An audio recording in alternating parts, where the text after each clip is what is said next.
Hi everyone, I'm Chris McGuire from Two Onion Farm. And I'm going to talk to you today about how to manage a difficult disease called Anthracnose Leaf Spot when you're growing organic gooseberries.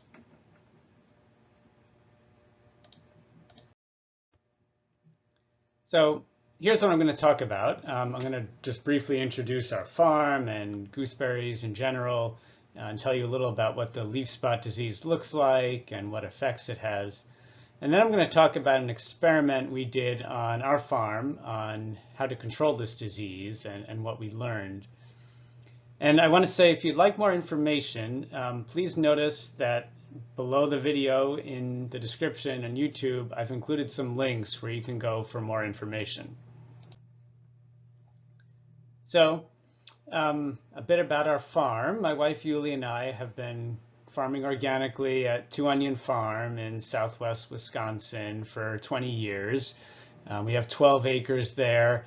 The biggest market for our produce is in the Madison, Wisconsin area. So going back in time, we actually started our farm by growing vegetables like the winter squash in this picture. 5 years ago, we stopped growing the veggies, and our main crop now is apples. But we also have smaller amounts of currants and gooseberries. So let's talk about gooseberries a little. These fruit are not terribly popular in the US, but they are more common in parts of Northern and Eastern Europe. You can eat them fresh or processed into preserves, or they can be baked into desserts. And there's a ton of variation actually among different gooseberry varieties in their growth habit, yield, and also in flavor. And some of them are really yummy, others are pretty bland or tart. On this slide, I've listed some typical prices here in the upper Midwest. Fresh berries are usually retailing in this area for about $6 to $8 a pint, which translates to like $9 to $12 a pound.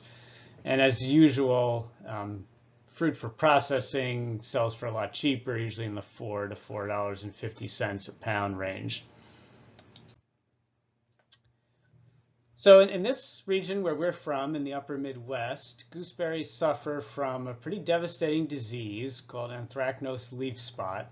And this initially causes sort of dark purplish spots like you can see on the leaves in the picture on the left on this slide. And those diseased leaves will then fall off the plant prematurely, leaving the entire plant kind of defoliated and naked. So the picture on the right on this slide shows a gooseberry plant during harvest. So this is only like in early mid-July. And that entire plant was, dense and leafy, probably a month before the picture was taken, but now it's almost completely bare. And we think that's mostly caused by the leaf spot disease. And in the long term, presumably this being defoliated like this every year really weakens the plants and reduces their yield. So that's why it needs to be controlled, or it would be good to control it. So to get into the life cycle of this disease a little more, it's caused by a fungus, and when infected leaves fall off the plant and they're sitting on the ground all over the winter, the fungus is overwintering in those dead leaves, and then in the spring it's releasing spores that are traveling upward and infecting the new growth on the plant. And then as the summer goes on, the infections on the current leaves will produce new spores, which will reinfect the plant, and you get waves of continuous infections of the foliage all during this summer. So we were troubled by this disease and really wanted to figure out how we could get ahead of it. And we're a certified organic farm, and so we're definitely interested in using organic methods to keep it under control. And we actually did an on-farm research project where we were looking at sort of a few different ways of managing the disease. One is, our resistant varieties. So we compared a few varieties to see how susceptible or resistant they were. Another thing we were interested in was comparing trellised plants with untrellised bush plants, because the latter tend to be denser and may suffer more disease just because they have less airflow and it's damper and more humid in there. And the third thing we were looking at was organic sprays. So we tried a few different spray options that I'll talk about. And so we did this whole research project on our farm. It was funded by a USDA SARE, a farmer rancher grant, which was really helpful in getting us the money to conduct this. So just kind of briefly how we set this up, and we had a 1/4 acre gooseberry planting, and it was laid out in different plots. So we had 4 varieties and 4 different spray treatments, and we had trellised and untrellised, and we had all the combinations of those different things. So like 32 different combinations, of each variety grown with each spray method, and trellised and untrellised, and all these things were replicated multiple times. So lots of little small plots arranged randomly in the planting. And we carried this experiment out for 2 years, in 2021 and 2022. And it was gratifying in some sense that we got really clear, consistent results that were pretty similar in both years, and gave pretty clear conclusions about what was working and not working. And that's what I'll kind of share with you in the next few slides. So as far as varieties, we grew 4 different ones: Black Velvet, Captivator, Hinnomaki Red, and Tixia. And there were some pretty clear differences here. So this graph is showing like how much disease, how many leaf spots were there in June in the year 2021. And Tixia was super susceptible. It was covered with spots. The other 3 were quite a bit more resistant at this stage, although they all had some level of disease.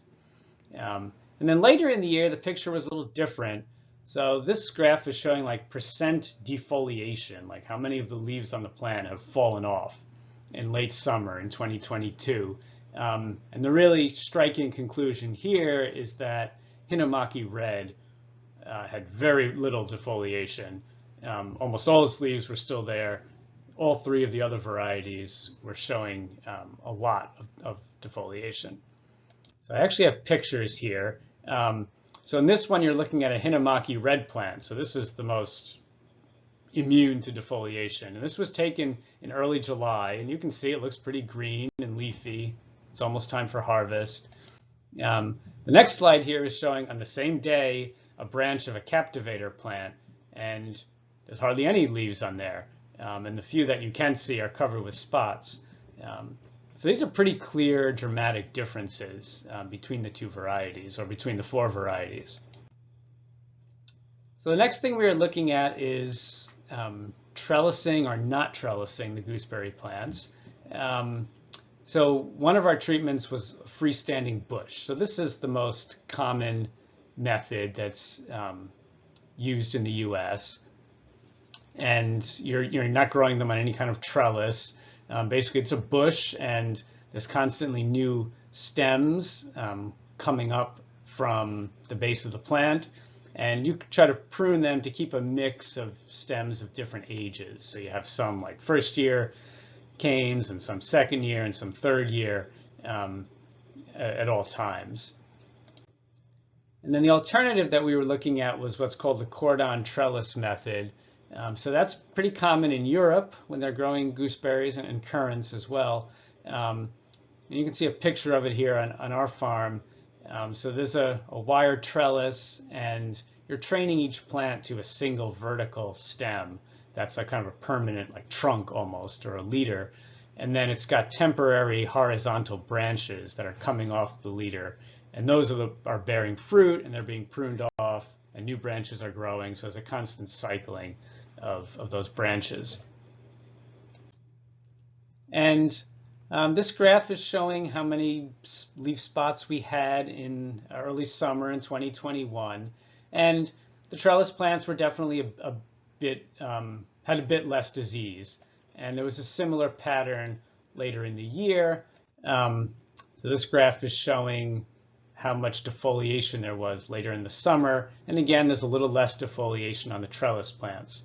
These are not really like enormous differences. Like statistically, they're significant. It's a real difference, but it's not a very big difference. So if you're walking down the row and looking at these different trellised and untrellised plots, it's not obvious that the trellised ones have a lot less disease. I mean, it's a small difference. So the third thing we were looking at was some different organic sprays. These are the ones we tried. One of the treatments was a mix of Cueva, which is a kind of a low-dose copper product, together with double nickel. That's a bacterial product that seems to inhibit some plant diseases. The second treatment was carbonator, which is just potassium bicarbonate. And third one was regalia. So that's a plant extract from a knotweed plant, and it appears to induce like a sort of immune response in plants and make them more disease resistant. And the fourth treatment was just an untreated control. So all these sprays were made about every 10 days from late June through the beginning of August. And early in the year, when we went out and looked in late June at how much leaf spot there was clearly less in the plots that had been sprayed with Cueva and double nickel and the regalia sprayed plots. So the control had more disease, and the one sprayed with potassium bicarbonate were basically the same as the control. So that provided like no benefit really. But both the regalia and the Cueva double nickel were somewhat effective, although there was still certainly disease in those treatments. And then this slide is showing a similar thing. Later in the summer, there was significantly less defoliation in the Cueva and double nickel treated plots. So regalia didn't seem to be giving much benefit later in the summer as it had early on. Cueva and double nickel was beneficial in both time periods. So this slide is showing a plant of Tixia. So this is the most susceptible variety of any of the ones in our study. And this particular plant had been sprayed with copper, Cueva, and double nickel. And this picture is taken on July 8th in 2022. So that's, a decently green leafy plant. Next slide is same variety, same day. This plant had been in the controlled treatment and not getting any sprays. So again, that's a pretty clear, obvious difference that the Cueva and double nickel spray was definitely doing a lot to control the disease and prevent defoliation. So the other thing we measured in our project was the harvest, the yield from the different treatments. And the gooseberry planting we were using in this experiment was planted in 2020. We were doing our study in 2021 and 22 when the plants were still very young, so in their second and third year.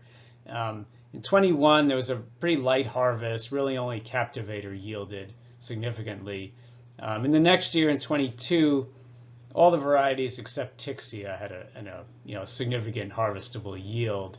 There really wasn't a lot of effect of the different spray treatments or the trellising or on yield. There was big differences between varieties. So Captivator is just a really bountiful, high-yielding variety, as you can see in this slide, much more so than either the Hinnomaki Red or the Black Velvet. The one effect of the sprays that we did see was that the Cueva and double nickel spray increased the yield of Captivator, possibly because it was controlling the disease and improving the health of the plant. So just to recap some overall conclusions from what we found and sort of recommendations. I mean, if this disease is troubling your gooseberries, you can definitely look for more resistant varieties. I mean, there's a lot of varieties out there. We only trialed 4 of them really systematically. But clearly of those 4, Hinnomaki Red is the most resistant, and Tixia is the most susceptible. If you have the ability and inclination to do some of these organic sprays, the Cueva and double nickel, sprayed regularly every 10 days through the summer, was giving really good control, maybe a little bit of control from regalia sprays, but not nearly as good. Trellising the plants helps to keep disease under control a little bit, but that's a very expensive and time-consuming method of growing them. You've got to install the trellis and spend a lot of time training the plants. I don't think you could justify those costs just on the basis of disease control. Probably if you're going to trellis, you're doing it more for benefits than in harvest speed and fruit quality, and not so much disease per se. So thanks for listening. And I just wanted to just give a shout out to Leslie Holland at UW-Madison in the Department of Plant Pathology, who gave us a ton of advice on setting up this experiment and analyzing the kind of complicated statistics that came out of it to piece out what effects were actually happening. So we really appreciate that.